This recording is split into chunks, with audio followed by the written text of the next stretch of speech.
Hello, good evening, good morning, or good afternoon from wherever you might be tuning in from. I would like to welcome you to this virtual launch of the KISAH Futures Anthology. My name is Matt Armitage. I'm a broadcaster, a strategic consultant, and a futurist, and the editor of Think City's Citymaker website. The KISAH Futures Anthology is a new book that compiles the 50 winning stories from the recent KISAH Futures competition. For those of you not familiar with the competition, the KISAH Futures Competition is a short story writing competition that invited Malaysians and Malaysian residents to submit short stories of up to 700 words that imagine the post-COVID future of their lives and the places that they live.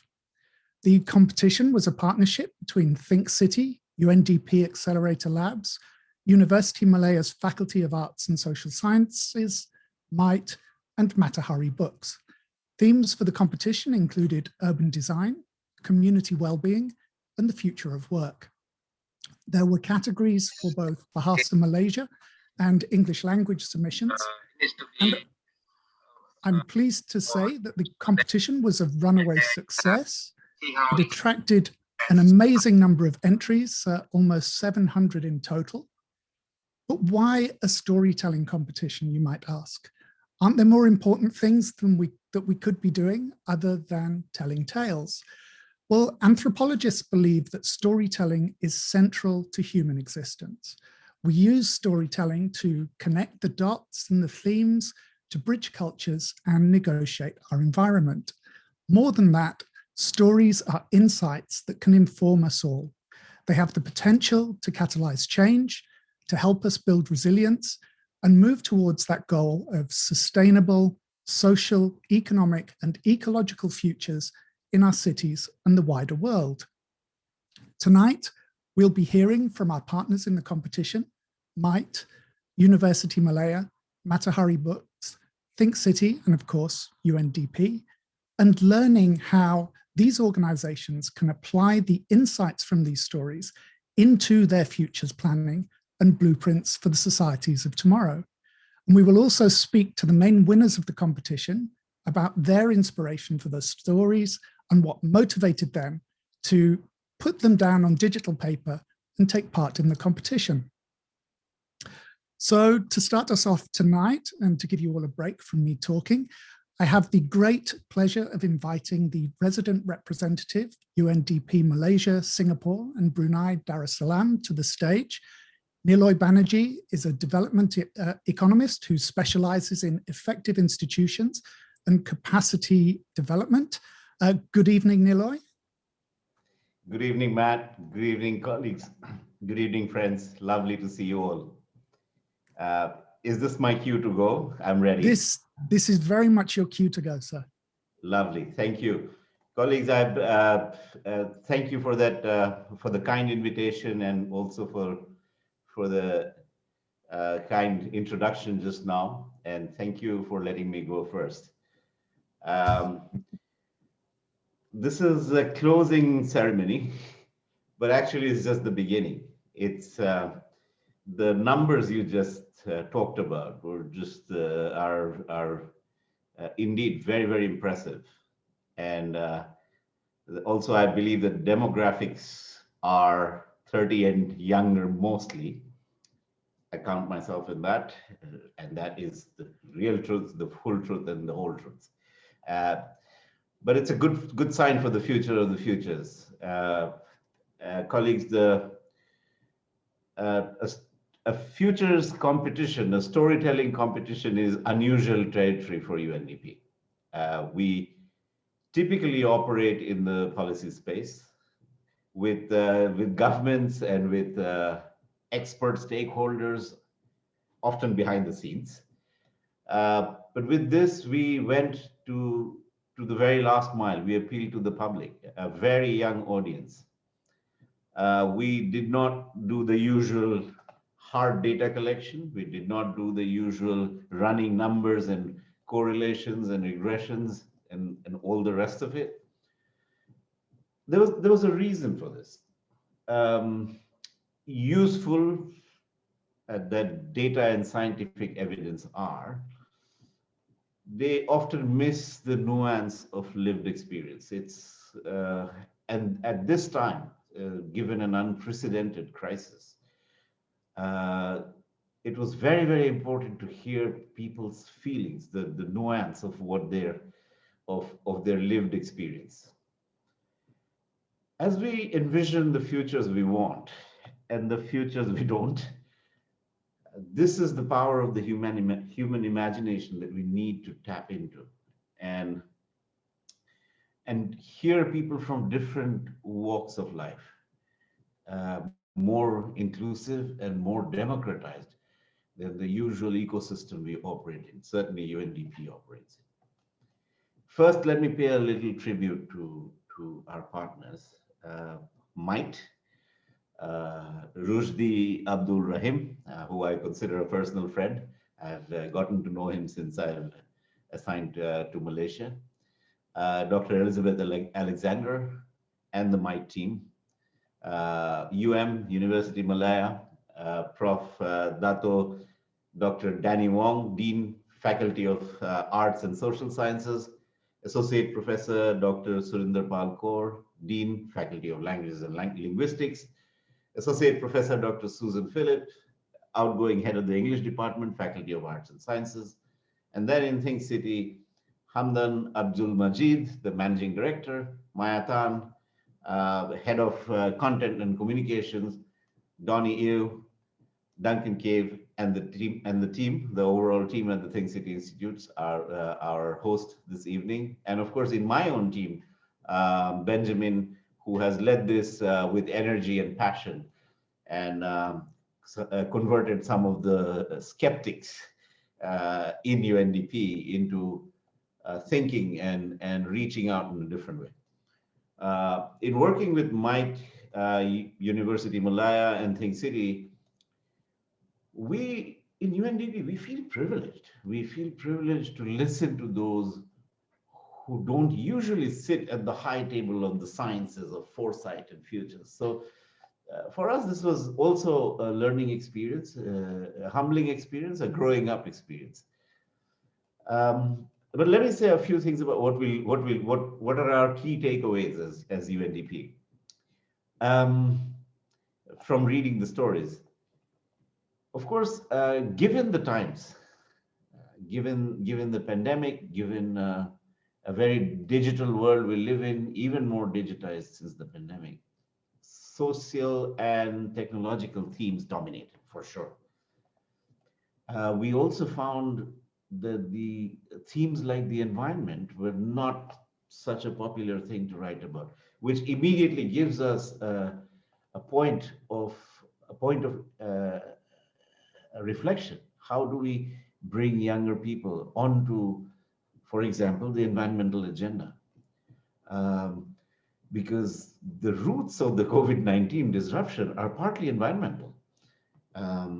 And also some of the immediate fallout of the lockdowns around the world, we saw some environmental benefits. It's probably the only, in a very perverse way, it's probably the only way.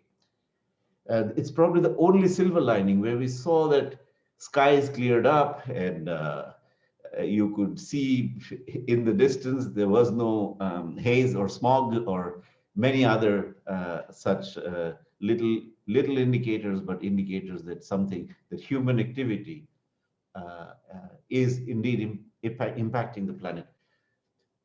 Friends, UNDP does annually a very heavy piece of exercise, a publication called the Human Development Report. It's our flagship thing.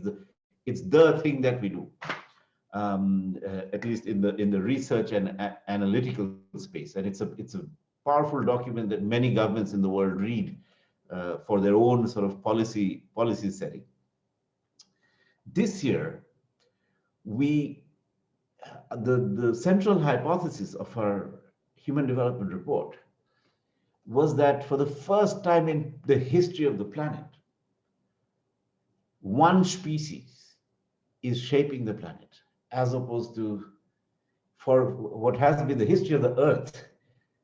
The Earth has shaped species, which is a very scary thought, that somehow maybe messing a little too much with nature.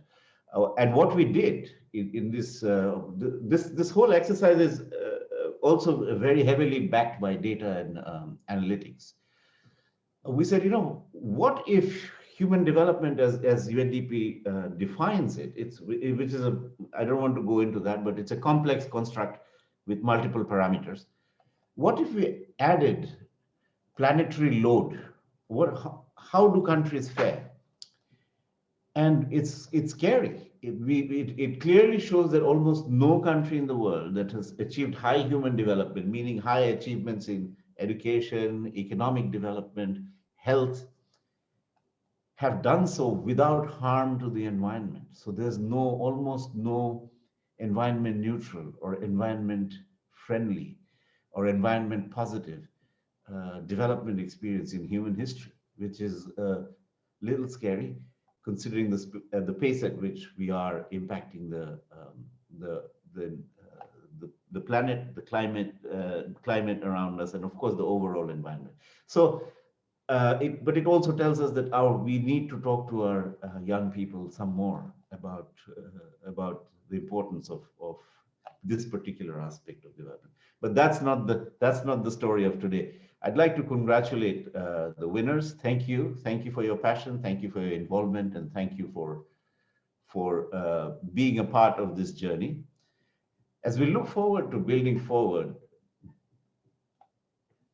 better than what we had before COVID. We have to build forward for sure, but we also have to build forward for better than before COVID came along. UNDP remains committed to supporting human development, but also in the months and years to come, to look at issues like sustainable cities and getting young people more and more plugged into this agenda. I will take this opportunity to make a shameless plug that you know, we invite you in the audience to come and be partners with UNDP and the United Nations at large. Friends, thank you very much for having UNDP in this beautiful journey, and it's really touching and uplifting to read some of the stories that have come through on this. Thank you, Mr. Moderator. Thank you, Niloy, for those kind and illuminating words. I'll pick up on some of the points that you mentioned as we go through the evening. But next this evening, I'd like to invite some of our partners to join me on screen, where I'm going to lightly grill them in front of this virtual fireplace. So on our panel this evening, we have Amir Mohammed, the writer, publisher, and filmmaker behind Buku Fiksi, and of course its imprint Matahari Books, as well as the film production company Kuman Pictures. And of course, Amir is the publisher of the KISAH Futures Anthology. Hello, Amir. Hello, Matt. How are you this evening? Good. Raring to go. Good. Next, I would like to introduce Manon Bernier, the Deputy Resident Representative, UNDP Malaysia, Singapore, and Brunei Darussalam. Manon is an expert in, amongst many things, the development of innovative programs and partnerships that accelerate the structural transformation needed for sustainable development and to build informed policy design and implementation. Thank you for joining us tonight, Manon. Thank you, a pleasure. Thank you for the invitation, and a pleasure to meet you and to be with you tonight. Thank you so much.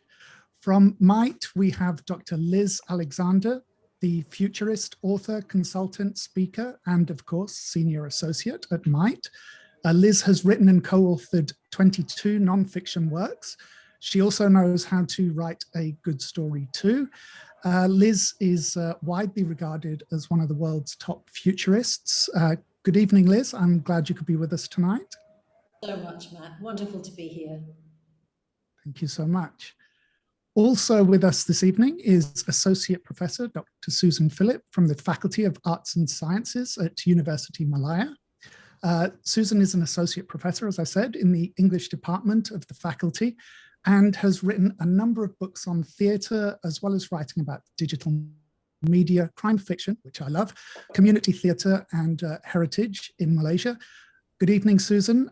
Thank you for being with us today. Thank you very much, Matt. Happy to be here. Thank you.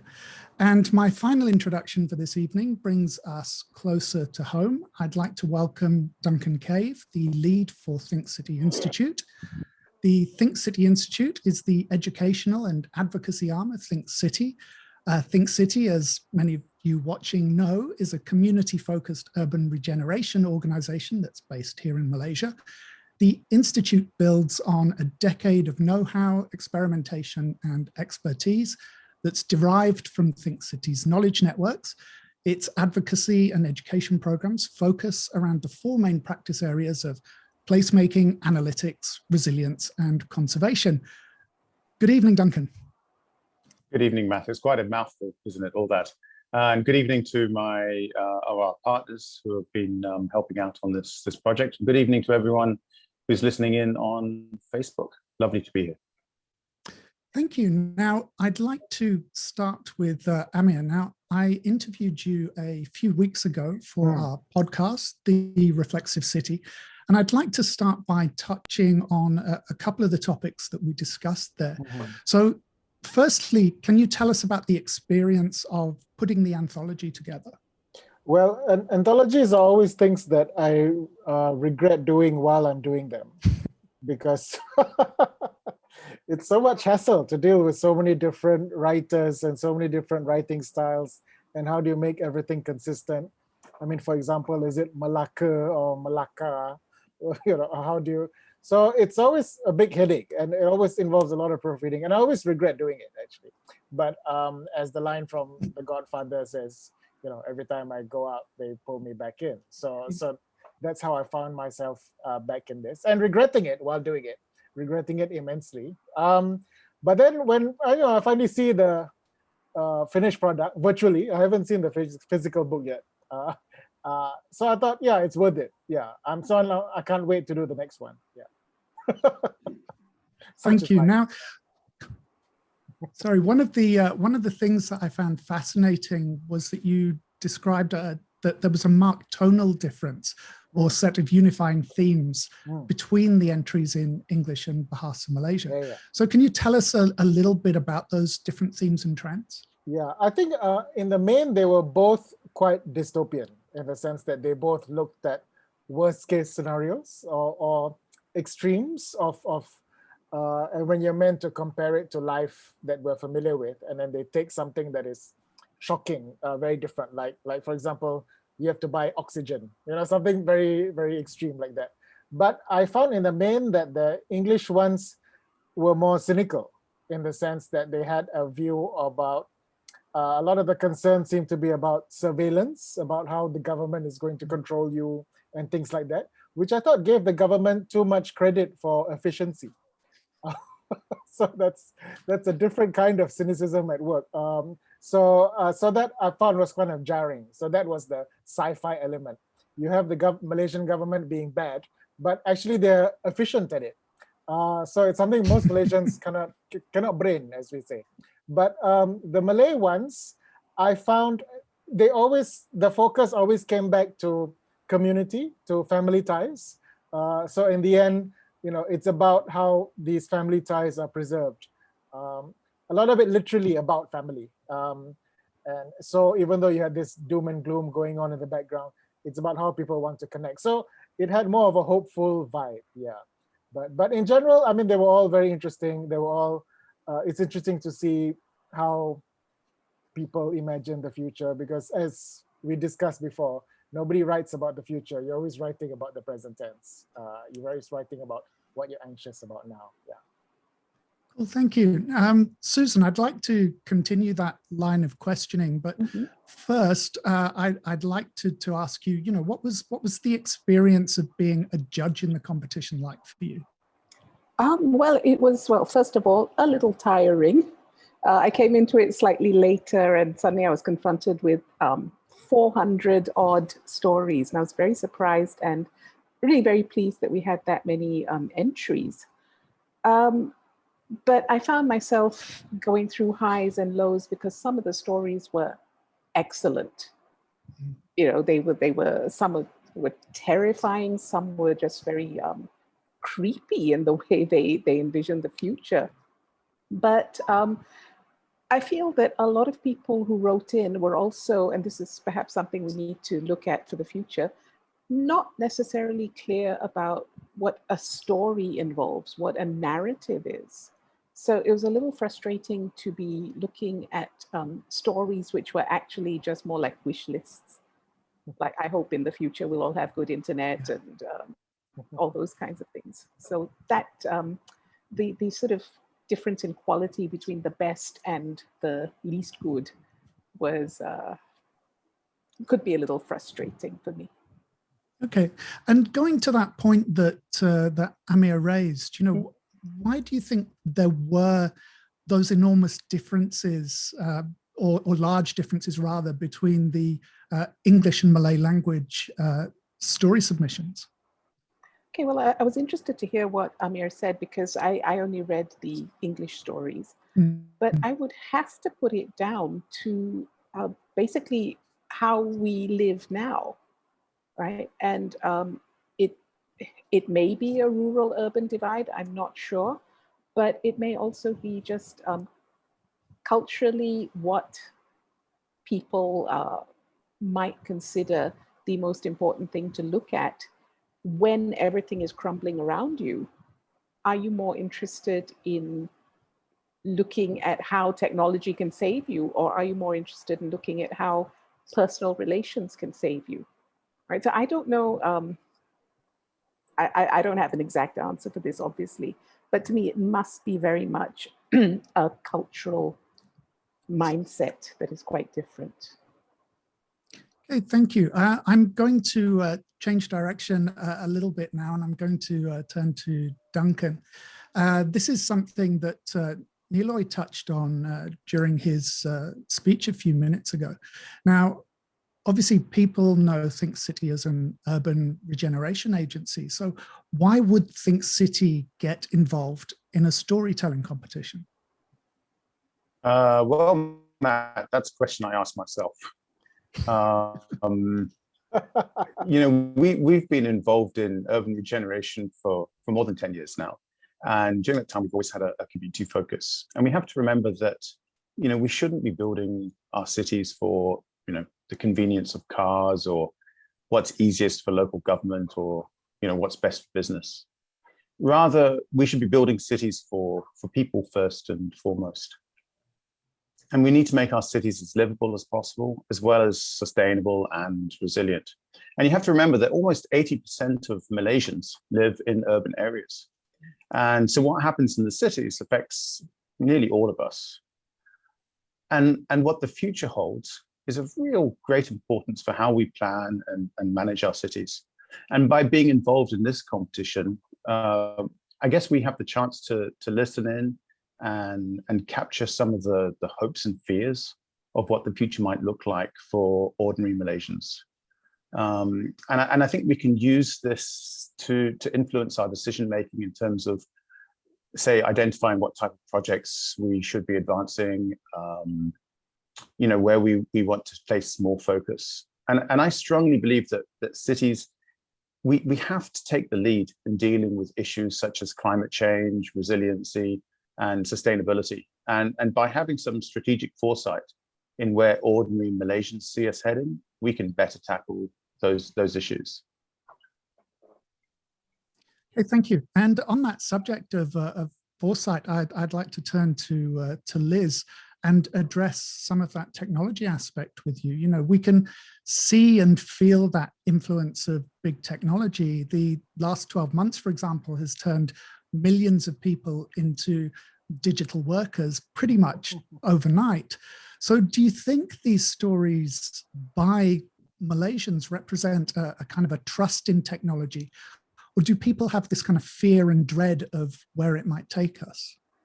Yeah, that's a great question, Matt. I like Susan, just read the English entries, and it seemed to me that both trust and fear were incorporated in those stories, but in interesting ways. If we start with fear, as far as that's concerned, I would say that a feature of stories about the future is that they are dystopian. Because as you said right at the very beginning, stories are there to give us insights, to catalyze change. And if everything's all hunky-dory and wonderful, and the story is like, oh, everything's great now, thank you very much, then there's nothing that we're going to gain from that. And I found that the winning English entry, the one Mari by Matthew Yap Tak Mun, is a great example of a kind of a fearful story. Mari stands for, let me just double check this, Malaysian Artificial Reconnaissance Intelligence. Yeah. Amir may not believe that the government is is that competent in terms of making sure that they're tracking our every movement, but Matthew feels that that may well come to pass because big data started out in one way, and Matthew has taken that to the extreme where it became something that was beyond the initial concept. So as far as the fear is concerned, as I say, I see that as being an underlying feature, writing about stories of the future, because otherwise what's the point? The trust bit was interesting to me, and it brings in what the others have said about community, because it seemed very significant that we were seeing salvation in these stories through human interaction and through human relationships. And that was the key highlight for me, that whereas we may not have trust in technology, we may have this very healthy concern, which we should have, that there are unexpected consequences that could come even from the best intentions, that at least we have trust in one another and the belief that as human beings, if we stick together, we can overcome anything. Thank you. Manon, I am going to ask you to speculate a little bit now, but just building on what Liz has just said, when we put those fears, those ideas about trust into that macro and global context, would you expect to get kind of similar results around the world? Or would you expect, if you ran a similar competition in another country, that you would generate very different entries? Thank you, Matt. That's a very good question, and I would need to do myself a whole foresight exercise, not to be able to do that. So I will try to give some point of answers, but unfortunately, the whole foresight exercise, is traditionally usually done with data, hard data, and doing modeling and trying to look into the future. And even for UNDP, I'm glad, Duncan, you were also saying, I was also questioning myself, why are we going into this competition? And that's a little bit how we were as well in UNDP at the beginning. Ben was bringing this idea, and we're like, why would we go into that? But I think the more we got close, understanding the power of narrative in actually informing, the future, because at UNDP we are looking for, and I just want to quote you, Matt, because I think you said it very well, insight to inform change. This is what you are looking into. What can we learn from actually those stories that can help us intervene to either reduce the negative scenario, the probability of the negative scenario, or strengthen, the positive scenario that can happen. So would those stories be the same in different countries? There are very few of those. I think Malaysia is quite innovative with this experience of using narrative for foresight.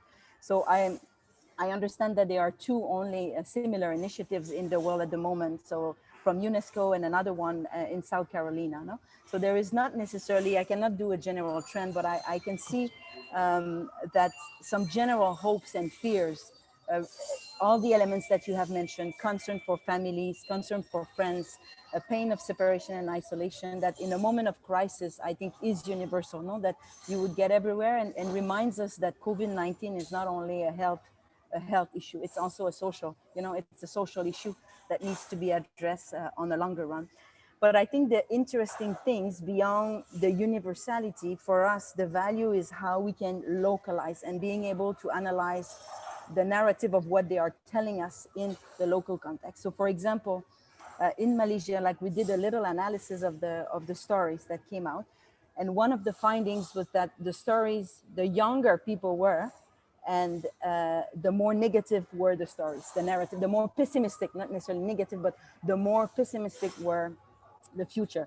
And also men tend to be more pessimist as well. Young men, more pessimist towards the future than the others, which is quite insightful for us as UNDP, as we are looking at, cause of inclusion and isolations, and how we can bring everyone on board to achieve the Sustainable Development Goals. And if you take in Malaysia, why could that be? But we know that young people, they're just out of university, their employment is much higher on young people. They don't have savings, they don't have financial security necessarily. So so the COVID-19 impact on them and how this is projected into the future is probably creating more. That's what we can read from the data. But of course, we would need more analysis. But it gives us, it reconfirms some of the data on socioeconomic impact of COVID-19, and then can provide us opportunities to actually drill down into solutions. So I think it's looking at the universality is interesting, but it's about how we can use the localized insights that we can get from the stories to inform our future initiative and impact the future, build back better. Yeah. Thank you. Thank you, Manon. I mean, it's interesting that a lot of people have said that they were quite uncertain about this competition going into it, because it's something that actually made perfect sense to me, because my own dealings with people, that when they talk about the future, they find it very difficult to verbalize their emotions about the future, because they don't have the language for things that haven't been that don't exist yet. So stories are a really great way to tap into that emotional feel about where society is heading. But anyway, I will come back to our panel in a moment. And before we go to the next question, we have a short video featuring excerpts from some of the winning competition entries featured in the KISAH Futures anthology.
I hope you enjoyed that video. Now, for the second part of our discussion, I'm going to shamelessly indulge myself. I get to talk about one of my favorite things, which is the future.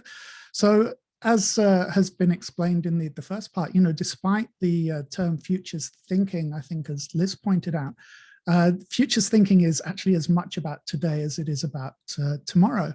It's a mode of reflection that helps us think about the actions we can take now that will bring about better outcomes in the here and now, as well as to help us set the groundwork for a brighter and more inclusive future.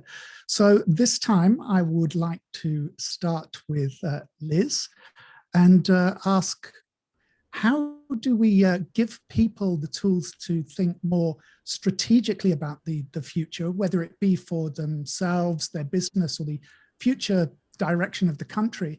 And when we talk about it in policy terms, how involved should those people, ordinary people, be in terms of making and shaping those national strategic decisions?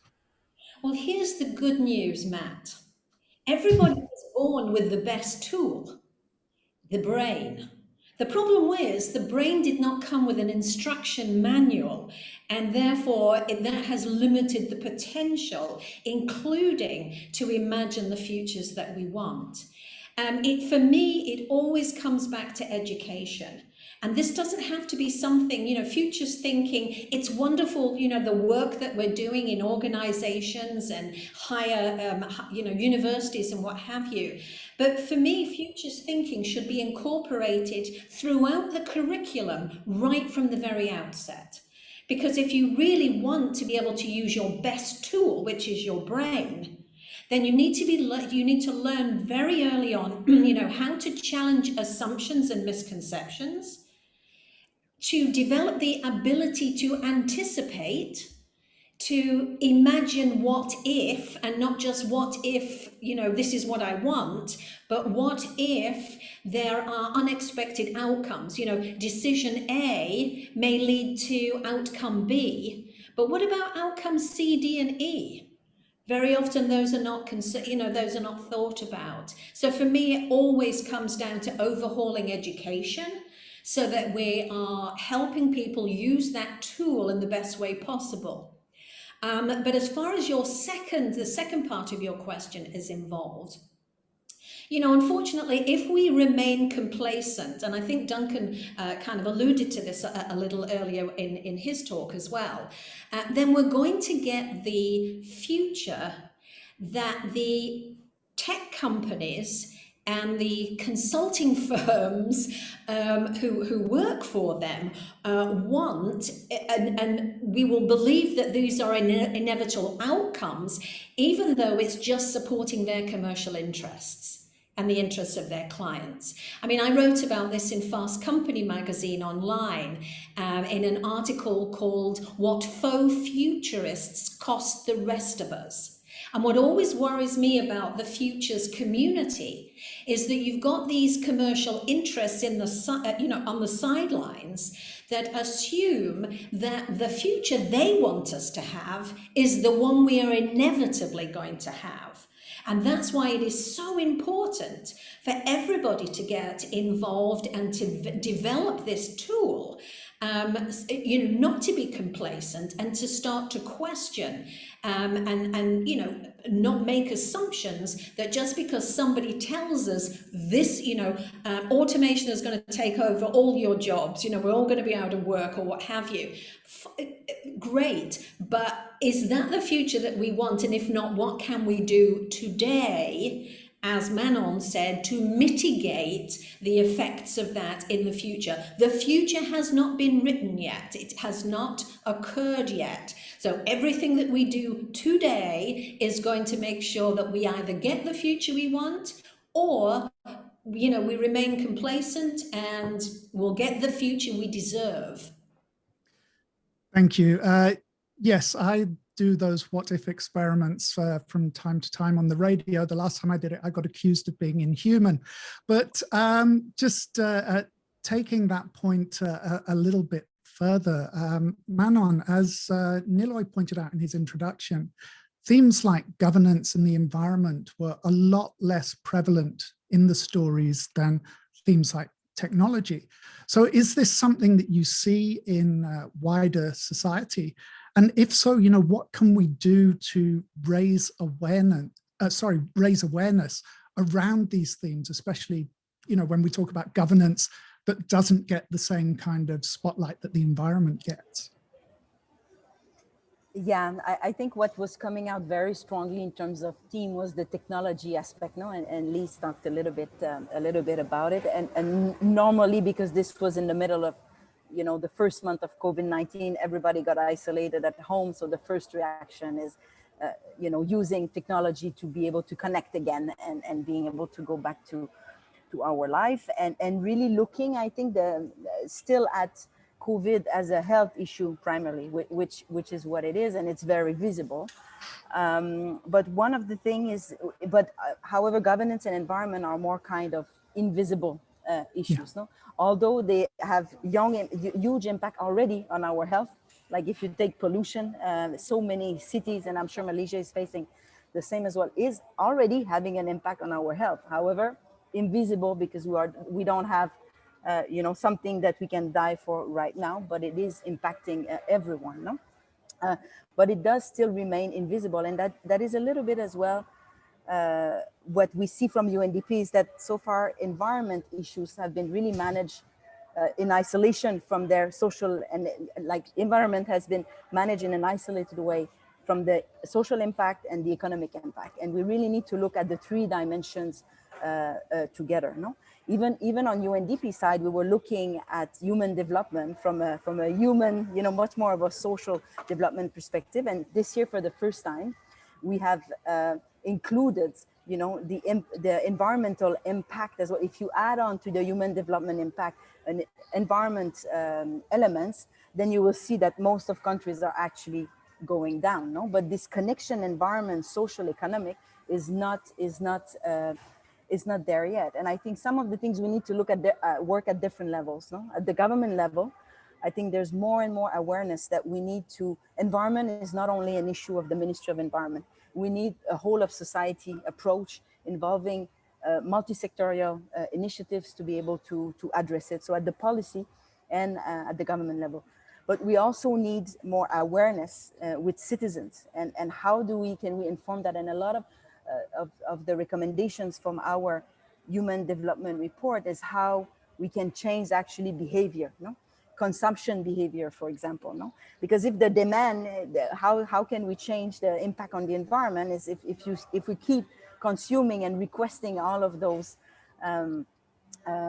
products all the time and keep increasing them. So how do we transform the policy framework, also how things are produced, so the role of the private sector, as well as the demand from the citizen as well. What are we asking, what are we buying, and how we can vote.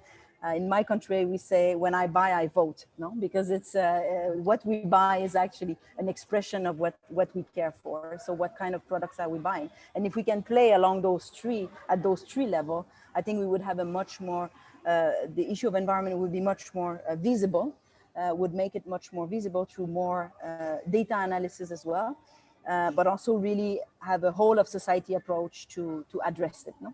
Thank you. Thank you.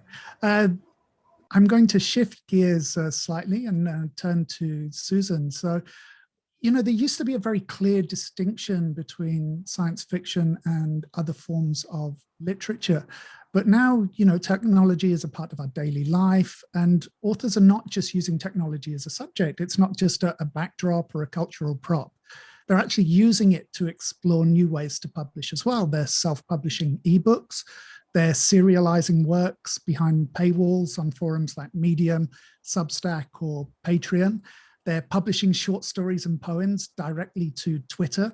And they're even bypassing the print and book stage and going straight to creating podcasts. So I guess my question to you is, you know, is all contemporary fiction influenced by that digital mindset, even when or if those digital technologies don't figure as themes in the works, in the fiction itself? Yeah, I think that it's, even if it isn't in the fiction, I think authors are increasingly aware that they can use these technologies to serve themselves better. And this, I think, links to what Liz was saying earlier about how much we want to be controlled by the technology and how much we want to control it. And it's also a matter of how much we want to be controlled by publishers. Apologies, Amir, but you know, these technologies do allow you to publish without being controlled by someone else's vision or someone else's marketing plan, to publish at your discretion. So it's very much the democratization of publishing. It's not necessarily a good thing, because what it means is that some very bad stuff gets published, gets put out there. But you can't say no to that, because if you say no to that, then you're also limiting good stuff, interesting stuff, right? So I think writers don't necessarily want to dwell entirely on the technology in their work, but that certainly doesn't stop them from harnessing its power to get their words out there. So I think it's a really valuable step forward for them. Thank you. Thank you. Now, Amir, you submitted a couple of entries for the competition yourself, one in English and one in Bahasa Malaysia. So would I be right in saying that those entries were amongst your first forays into science fiction? I don't know. Yeah, well, I mean, I have to wait for Wong Puinam to do his cyberpunk epic first for me to also think that science fiction affects everybody. Yeah, I think it was just a way to have fun, and I like the fact that the word limit was short, 700 words. Yeah, I think people should be more concise. There are too many short stories that are not short. In fact, I wish there were even some winners and chosen ones that were very short. You know, I would love to see like microfiction, like a one paragraph thing. You know? There are some really good stories written in that format, but I don't think they were. I don't think there were any very short ones chosen. So yeah, so it's just for fun. Yeah, nothing significant. Yeah. But do you find that technology and thinking about the future, have they started to creep into or emerge from your own writing in any way? Well, I don't write much, but I publish, and I can see that my sort of target readers are people in the college age, and I always read what they say in response, you know, on social media and so on. And once, this is just an anecdote, once I wanted to republish a murder mystery series from the 80s from Indonesia, because I thought, oh, I would hit the jackpot because there are 36 of them. So if one is a hit, you know, I don't have to do anything. I just have to publish 36 books and they'll all be bestsellers. But they were flops. I published 2, they were flops. And I didn't know why, because I thought the stories were interesting. Why were they flops? And I went to Goodreads and I found out why. One of the comments was by a college student who said, I couldn't understand this novel because the characters did not have mobile phones. Yes. So I thought, okay. So don't publish books in which people don't use technology. It would seem too far away. So maybe writing something 500 years ago, it would be better because then all the rules don't apply. But writing something just 40 years ago, people find it just very like shocking, and they don't know how to relate to it. So that's how it affects readers. And I think what's happening in Wattpad is a great sign of democratization of media. There's a lot of fan fiction on Wattpad, and we see it is mainly driven by teenage girls, but I think teenage girls drive many aspects of popular culture. So you'll be able to see there instantly what is really popular among the Malaysian reading public. Don't go to bookshops, go to places like Wattpad. Yeah. Thank you. Just on your anecdote, there's a play. Unfortunately, I can't remember the name, but they've stopped showing the play because the premise is based around a single phone in the drawing room, and it's a murder mystery. And contemporary audiences just can't understand that there would be a single phone line that's connected by a wire, and that you can't just call for the police in the audience. But yes, I'm going to turn to Duncan now for my final question. This is going to focus more on knowledge and education. So what role do you think that organizations such as Think City and of course the Think City Institute have to play in developing and sharing those skills that we've talked about tonight? You know, those skills that are required to successfully have that foresight to think and to plan for the future? I lost you for a moment there. I hope you can hear me now. Can you, Matt? I can, yes. Yeah, I think it's my end. So I didn't quite catch your whole question, but I think I've got the gist of it. So the number of people that entered this competition really surprised me. And you know, the traction that we've got from that has provided us with a lot of food for thought. And you and Liz early on explained quite clearly what futures thinking is. And it's not about speculating what the future might hold. And we talk about futures in the plural, and that's because, as Liz said, the future's not been written. There's multiple futures that can be created. And futures thinking is really about planning what future you want and identifying those steps that are needed to reach that. So for example, we're very concerned about cities. And, if we want KL to have similar levels of public transport use as, say, Singapore or Hong Kong or London or New York, one of these global cities, say we want this by 2030 or 2040, what is the map to achieve that? What does it look like? And it's almost that you have to work backwards. You have to start at your goal date. 2040, we want 75% of people taking public transport. So what do we have to have done by 2038? And what do we have to have done by 2035? Now, the Think City Institute was established by Think City to encourage best practice and learnings within the urban sphere. And our aim is to raise the capabilities of everyone who's in city making. And futures thinking is definitely a skill that needs to be encouraged and nurtured here in Malaysia. And we've actually had some success in the past running futures programs for local government. We did one in Penang, one in KL, and one in Johor.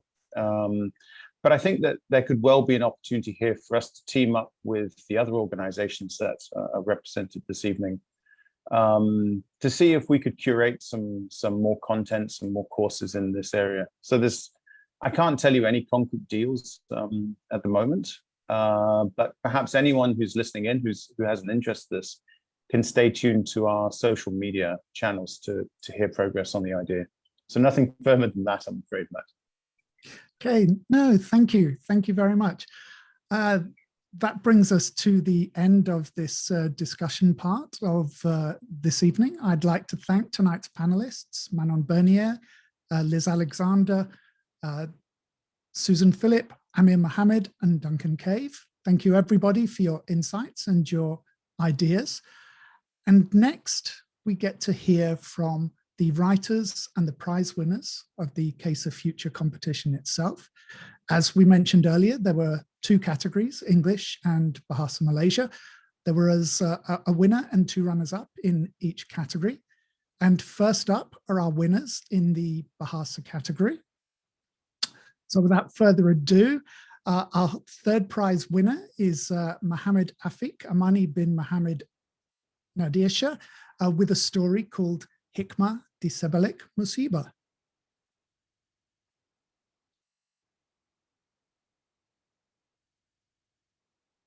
And I think we have a short video to go with that.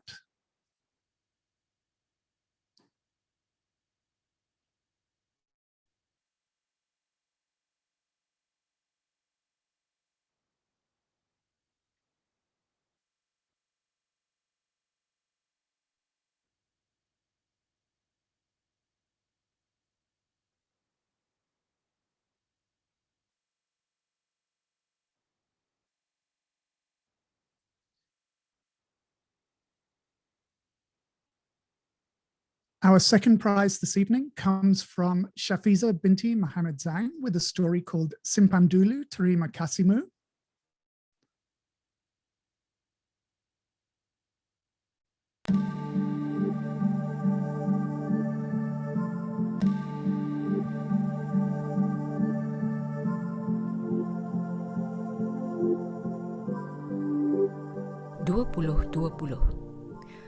Umar kini berada di dalam sebuah bilik khas yang dilengkapi pelbagai kelengkapan mesin. Ada beberapa buah mesin yang sudah dikenalinya kerana masih ada di bilik kerja datuknya. Tiba-tiba, pintu bilik tersebut terbuka. Dua orang lelaki berpakaian kot makmal putih masuk sambil berbalah mengenai suatu isu. Tak boleh, Hisham. Kita belum tahu tahap radiasinya. Lagipun, dengan suasana kritikal sekarang, daripada mana kau nak dapatkan bajet untuk jalankan kajian itu? Lelaki bertubuh rendang dan berkulit sawo matang memberikan pendapatnya. Lelaki yang dipanggil Hisham tadi hanya mendiamkan diri. Umar kenal benar dengan sikap lelaki ini yang sering berdiam diri apabila sedang berfikir dalam-dalam. Aku tak berani ambil risikonya, Hisham. Keadaan kita sangat tidak stabil sekarang. Lihat sahaja ekonomi negara kita merudum teruk. Tak perlu cakap isu politik, merisaukan kita sebagai rakyat marhaen. Aku minta maaf, Hisham. Aku tak dapat nak bantu kau kali ini. Lelaki itu menamatkan bicaranya sebelum meninggalkan lelaki bertubuh tinggi sendirian di dalam bilik tersebut. Datuk Hisham terduduk di kerusi kerjanya. Dipusingkan kerusinya ke sebelah kanan menghadap jendela yang luas. Terbentang pemandangan langit biru cerah di hadapannya. Natijah daripada terkurungnya manusia hari ini di dalam rumah masing-masing akibat tersebarnya virus COVID-19. Namun, selepas dia terlihat seorang pemuda berdiri di sebelah jendela tersebut, jelas terlihat riak wajah terkejut di mukanya. Kamu siapa? Apa yang kamu buat di bilik saya?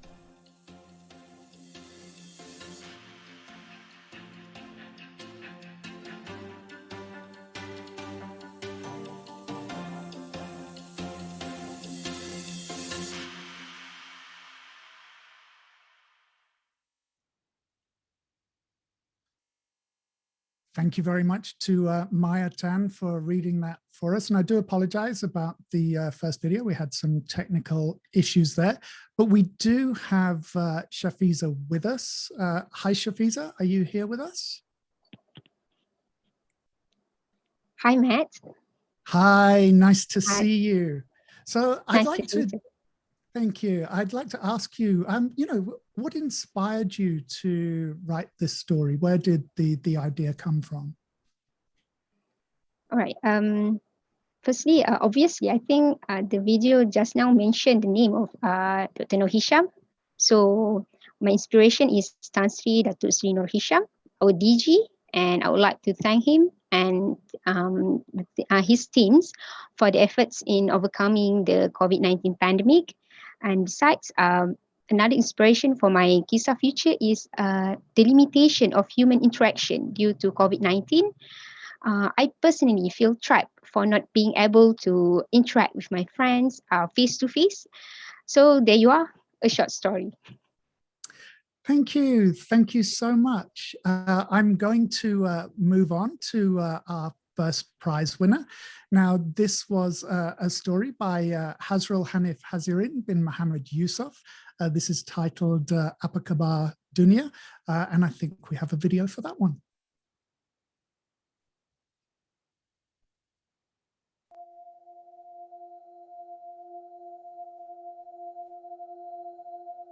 Kehadiranku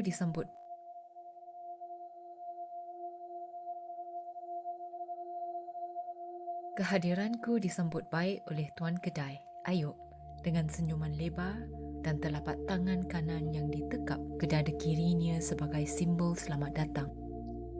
Kedai Ayub dahulu sebenarnya merupakan sebuah warung di tepi jalan. Di sini tempat aku dan rakan-rakan seperjuangan selalu melepak dulu. Walaupun sudah jarang aku singgah, sesekali seronok juga bertemu kawan-kawan lama di sini. Walaupun majoriti kawan-kawan aku dah tiada. Oksigen ada stok tak, Yop? Soalku kepada Ayub sambil ukir senyuman mesra. Ada bang, nak berapa liter? Macam biasalah, 17,000. Bagi 2 set je, lagi 1 untuk bini aku. Baik bang, kejap lagi saya hantar Rana buat penghantaran ke rumah abang ya. Mata aku tiba-tiba tertarik kepada seorang pelanggan Ayub yang sedang duduk di sudut kedai ditemani secawan teh tarik di atas mejanya. Dia sedang asyik menekan-nekan jam hologram pintarnya. Tanpa ragu-ragu aku menuju ke arah lelaki tersebut. Susuk tubuhnya yang gempal ni memang aku kenal sangat. Assalamualaikum, Wak. Aku menyapa. Salamku dijawab mesra oleh Sunario, atau lebih mesra dipanggil Wak. Wak juga penduduk asal kampung ini, seorang arkitek pencen. Banyak juga jasa dia di kampung ni. Dialah yang mula-mula memperkenalkan jambatan terapung di Sungai Pahang. tak berapa jauh dari warung ni. Kusyuk betul kau main gadget tu. Banyak kerja ke? Soalku. Bukanlah. Aku tengah tengok jantung baru kat kedai online ni. Jantung aku pakai ni dah lama. Dah hampir tamat tempoh. Ujar Wak. Aku hanya mengangguk. Jantung sekarang tidaklah mahal seperti dulu. Ada juga model baru yang lebih canggih. Jantung mekatronik yang tahan lasak dan sukar dijangkiti sebarang virus. Jantung jenis sama yang telah menyelamatkan nyawa aku dan isteri aku ketika kami sudah di penghujung hayat akibat COVID-19 pada tahun 2029.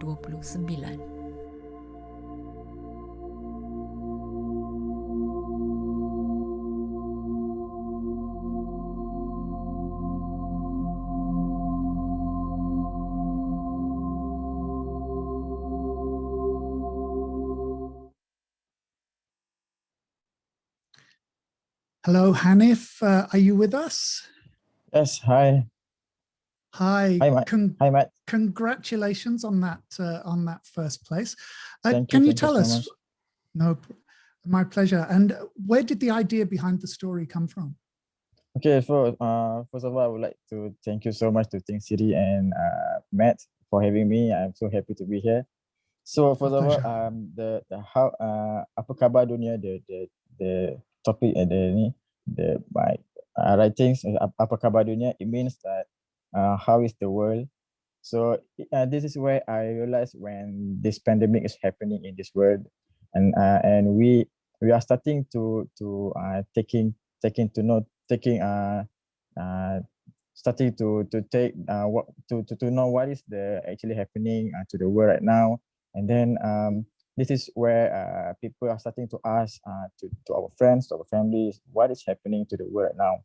And then the inspiration is based on my based on the what we all in the world have. Actually, most of us have in this world, which is our family. So this is where I keep the story, the circle of the story quite short, quite small, which is just happening beyond our families.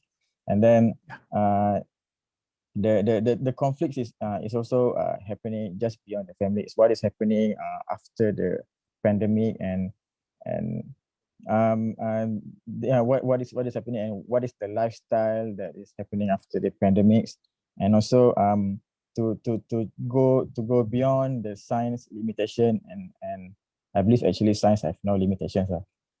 Science have no limitation, but we haven't explored the science yet. But this is where we are going beyond the science on that time to explore about what people think that is impossible, and then to changing the parts of inside our body to overcome the COVID. And that is what the approach is for this story is about, to go beyond our imaginations, and then to keep close with the family, like what Amir Muhammad said. We would like to do stories about families. So that's all for me. Thank you so much for that. And as I said, congratulations on that first prize. Thank you so much. It's a pleasure to have you here. We'll now hear from the winners of the stories in the English submissions category. In third place, we have JC Tan Cheng Hui with a story titled Above All Else.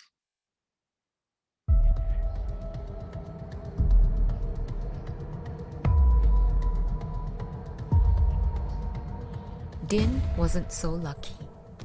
He was one of the orang luar who still lived in an apartment in the city and made his living outside of his dwelling.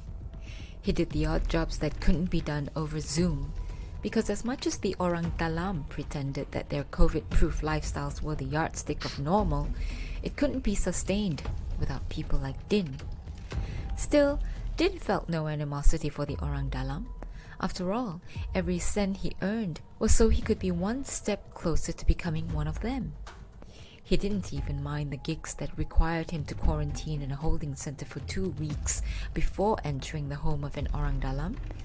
They offered a glimpse into the kind of life he was aiming for. This was why he was here at a beautiful 3-story house in Kampar, Perak, with another orang luar workman named Lau, patching up the leaking ceiling belonging to a lady named Mrs. Jaish. Later, when asked about the incident, Din would say it happened too quickly to register. 1 minute, Lau was on his ladder, smoothing out plaster on the ceiling of the dining hall. A heartbeat later, Mrs. Jaish's 3-year-old son had appeared out of nowhere, running at full speed towards Lau's ladder. Din gave a shout of warning, and Lau scrambled down in haste. But then, the unthinkable happened. Lau's hand clamped down on the little boy's bare arm, just as his 3-ply mask slipped down past his nose, and Mrs. Jaish walked in and saw it all.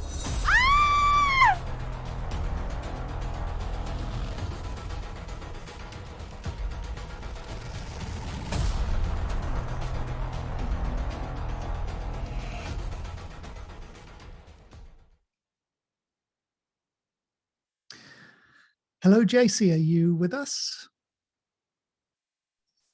Hello, Matt. Hi, good evening. I'd just like to, well, obviously congratulations, but I'd like to ask you, where did the idea for the orang luar and the orang dalam in the story come from? Well, thank you for the question. So I wanted to write a story in which the COVID-19 pandemic didn't actually affect or impact everyone equally, and actually furthered things like the inequality divide between different groups of people. And in this story, the orang luar and orang dalam story comes from people aren't actually gravitating to cities as the economic capital anymore. It's not where you get job opportunities, because in the future of COVID-19, you would actually want to stay in your house in a rural area where you have lots of land and you don't ever have to leave it, so you wouldn't have to pick up risk of infection. So that's where the orang luar and orang dalam idea comes from, because for those who have to stay outside, live in the cities where it's very cramped, and continue to seek an income, it creates a divide between them and the people who get to stay safely in their homes. So I wanted to explore that, as well as issues of law enforcement when you're like perpetuating that divide, and how if it's applied in a way that can actually further inequalities. And I think fiction is a really good way, even though this story is like sort of dystopian. It has its roots in fiction, where if you like remove the factors of reality, you get to see the issues that us Malaysians feel affect us in the now and also in the future. So I'd like to thank everyone who's involved in this competition for giving us all of us writers, everyone who participated, the opportunity to like release our imaginations and explore these issues. Thank you. Well, thank you for sharing your ideas with us. I'm going to move on now to our second prize winner, Mohammed Hafiz Mapa. Now, the title of his story has a nod to classic sci-fi. I think we've got that video now, and this is, I've lost my notes, A Close Shave of the Third Kind. Then came the brilliant idea of using robots to cut hair. The Malaysia Automotive Robotics and IoT Institute developed the technology and the franchise model. Aided by a government subsidy to entrepreneurs under the Kita Kayakan Kita stimulus package, robotic barbershops sprouted nationwide like burger stalls. Initially, skepticism abounded, with many snide and frankly unimaginative remarks appearing on social media like, "You may end up with just one ear." Taking a leaf out of Singapore's experience in introducing new water, Malaysia's Prime Minister and other top government officials appeared on TV getting a robotics haircut. This was followed by celebrity endorsements. Things snowballed from there, or hairballed if you like. The setup is simple. Customers sit within a cylindrical glass tube where robotic arms snip swiftly and efficiently like Edward Scissorhands. You can choose from up to 30 hairstyles and growing. Sensors on the blades ensure that only hair will be cut. You can even adjust it to cut only white hair if you wish. If you still worry that you might get hurt accidentally, you can purchase a haircut insurance policy from Post Malaysia. Unidirectional airflow from overhead pushes the cut hair and air particles down into an air vent at the base of the barber chair. Even hair on the haircutting cape slides down as easy as a baby's drool. For your entertainment, there's a screen monitor that reflects like a mirror when switched off and can play TV shows, movies, and the radio when switched on. I hear one cinema operator plans to introduce robotic haircuts for moviegoers. Watch a flick and get your haircut at the same time. But they're still working out how to prevent hair from getting into the popcorn.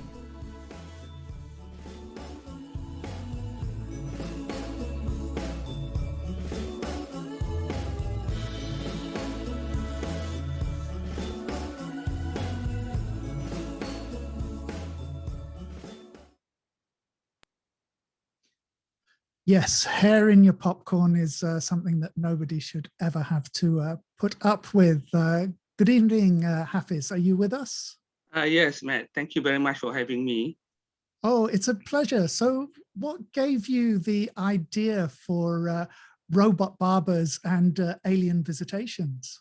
Oh, actually, I would like to say to have I have a very deep idea or whatever it is, but actually it's very simple.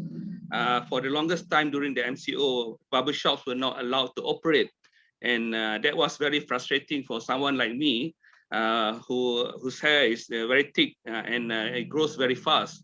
And I look around me in the public, I can see that, they all have very nice hair, and how come they have short hair, So I was wondering about that. And that actually caused a lot of frustrations for me. But on a deeper level, the story reflects my frustration, also a frustration with the attitude of some people who insist that the rules like wearing face masks do not and should not apply to them. So hence we have the story's narrator who actually goes against the government's directive to use robots for cutting hair. But at the same time, I think the readers, a lot of the readers will also identify with this guy who actually likes to have a nice hairstyle that is different from everybody else's. And also, finally, I would like to also take this opportunity to thank all the organizers and hope that they will continue to have this kind of short story competitions in the future. Thank you. Thanks. And your story actually makes me very glad that I'm bald. So it's a fantastic result from there. Thank you. Thanks. Thank you so much for joining us this evening. First place now in the English category goes to a frankly terrifying story by Matthew Yap Tuk Mun titled Marry, which I think Liz alluded to earlier. And I think we have that video now.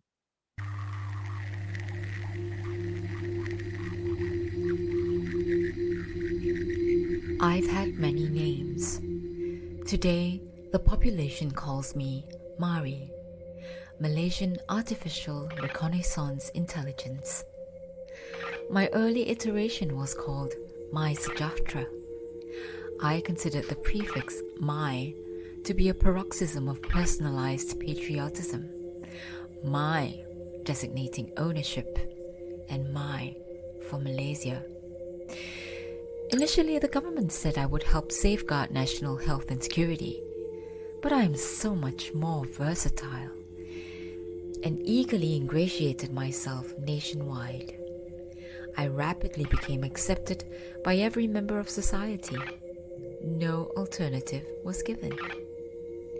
Behold, the normalization of deviance and the demonization of the normal. Everyday activities were outlawed and the population prosecuted for the most human acts.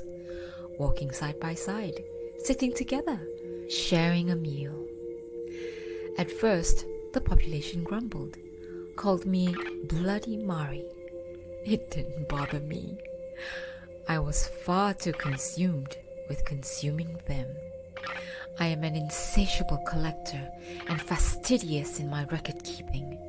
I have detailed dossiers of each citizen filed in my cloud cabinets.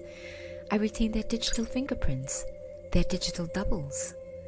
Like a class monitor, I dutifully record their movements, transactions, interactions. In 2020, they could not leave home without me. Today, they cannot return home without me either. I am every checkpoint. Thou shalt not pass without me.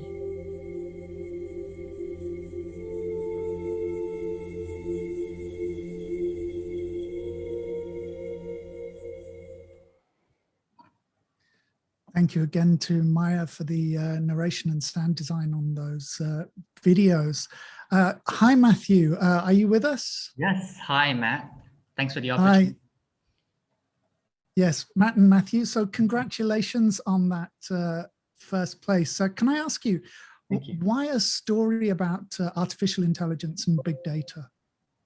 Well, at the start of the pandemic, around January 2019, I was researching about surveillance practices for my PhD.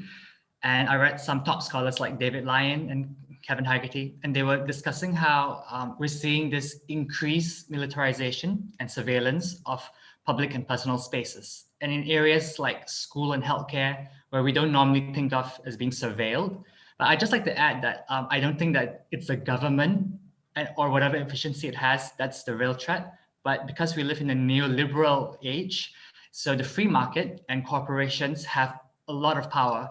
And if the government is involved, it's only by partnership with the private sector. And at the start of the pandemic, when COVID was in its infancy, it was still contained very much in China. The whole world was condemning how China was being very inhumane with cracking down on Wuhan, with subjecting their population to really gross violations of human rights and surveillance. And it was very easy to condemn China, but within just a few weeks, the rest of the world was practicing that as well. And it was no longer in the realm of science fiction or the future or in a faraway country. It was happening in every country. And we're giving a lot of our personal data and information away in the name of national health. So there's no alternative that's been given. There's no resistance, because then we would be criminalized for it, for instance. So I decided to use an AI as the main character, because Mari, my AI main character, it knows everything about us simply because we've given it everything. We're telling it all of our movements. And even if one day COVID is managed, I don't think it will be eradicated, it's endemic, but if it's managed, the architecture of surveillance would have already been made permanent. And that would be the real threat. The virus would have acted like a carrier for surveillance practices. It accelerated these surveillance practices, which are already here, but it just supercharged it. So that's how I came up with the story for Mari.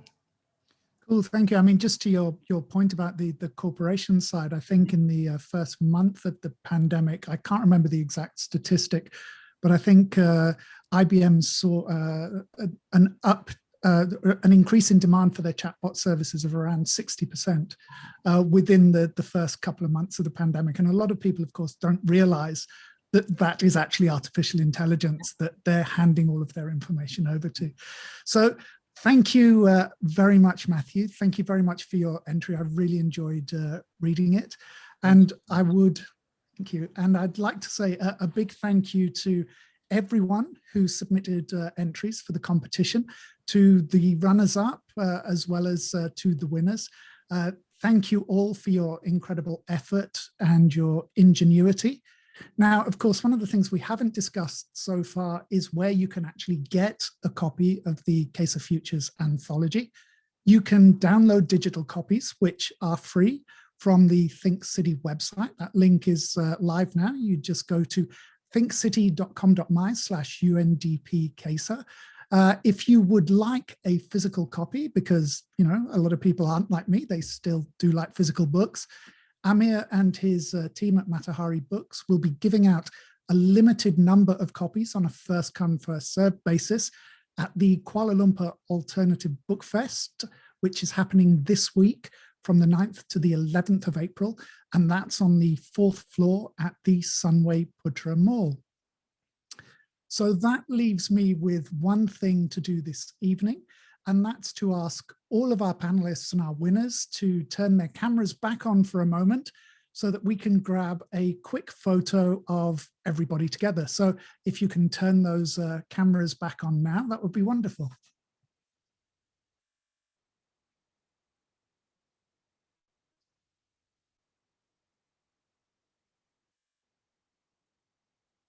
And I'm going to assume that all is good with the photo. So once again, a big hand to our winners and to our partners from UNDP, MITE, Universiti Malaya, Matahari Books and Think City for being here tonight and for making KISAH Futures possible. I'm Matt Armitage. Thank you to everyone joining us tonight, no matter what time zone you happen to be in. I'd like to wish you all a very good night.